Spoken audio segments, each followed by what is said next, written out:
Gloria Ledoux here on the CU Compliance Connection by League Info Site, bringing you the Compliance Outlook for a review of compliance effective dates for regulations that may be impacting your credit union in the second and third quarters of 2019.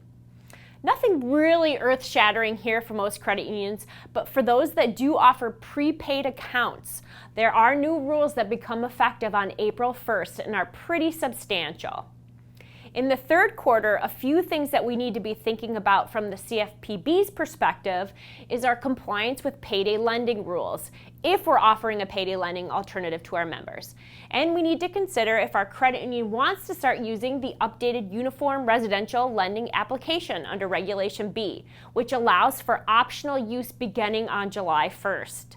NACHA is also keeping us on our toes and providing for earlier funds availability for same-day ACH credits that are processed in the first already existing processing window.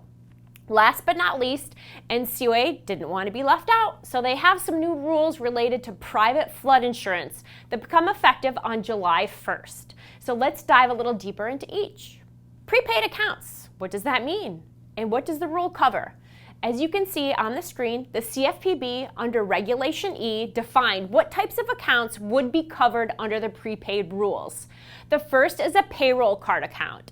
Credit unions that offer those type of accounts for members will need to comply with the new requirements. The same with government benefit accounts. Bullets number 3 and 4 may be giving some credit unions some angst, especially if they're offering reloadable or prepaid gift cards. Thankfully, you don't have to sweat it too much because the CFPB did provide some clarification of what the definition of a prepaid account does not include. So if you look at the last two bullets, gift cards and general use prepaid card are two types of cards that the credit unions typically offer and thankfully would be exempt under the rules. So go ahead, breathe a little sigh of relief, and I'll show you why. For those of you that may be offering prepaid accounts that meet the definition, there are some new disclosure requirements you will need to prepare for. Thankfully, within Regulation E, there are some model disclosures that we can use to ensure compliance. But overall, there are quite a few disclosure requirements related to the implementation of this new rule. In addition to those disclosure requirements, the credit union may need to provide periodic statements, error resolution and liability protections, and certain receipts at electronic terminals. Additionally, coverage in Regulation E, including pre-authorized electronic funds transfer requirements, restrictions on issuing an access device, requirements to submit agreements to the CFPB, and remittance transfer restrictions will also apply to prepaid accounts. Last but not least, there are certain record retention requirements that will also apply to prepaid accounts. I know many of you are feeling like you may have just dodged a bullet on that one. On to the third quarter and what becomes effective for us to consider.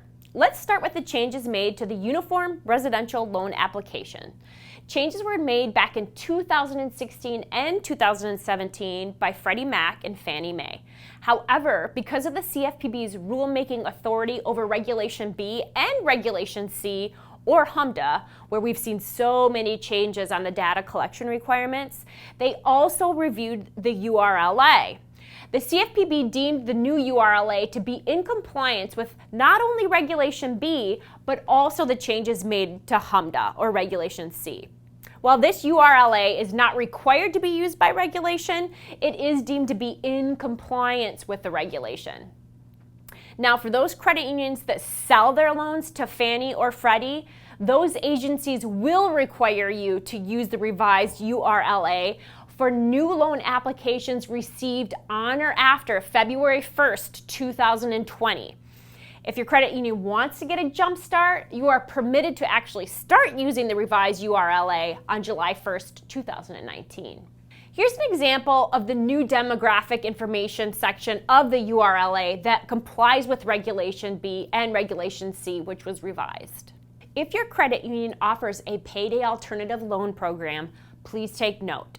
There were some rules issued by the CFPB that became effective in January of 2018 that govern the underwriting of certain covered short-term and long-term balloon payment loans. A few important things for those credit unions who do offer those payday alternative loan programs to consider. First and foremost, it doesn't matter if your credit union is a federal or state charter. If your program is in compliance with the provisions outlined in NCUA Rules, Part 70121, the loans are exempt from the requirements under the CFPB's rules. Hopefully this covers most credit unions offering those alternative payday loan programs, and you can breathe a little easier with that exemption. Second, although the required compliance date is August 19, 2019, there is currently a stay in place pursuant to a court order.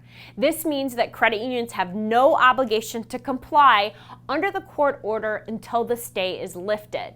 Credit unions should stay tuned and keep a very close eye on changes with this rule if they offer covered loans. If the credit union does have a covered loan under the rules, there are significant requirements that must be complied with, including certain ability to repay tests and underwriting requirements, payment withdrawal restrictions, payment transfer disclosures, registration of loans within the CFPB, a required compliance program, and certain record retention provisions.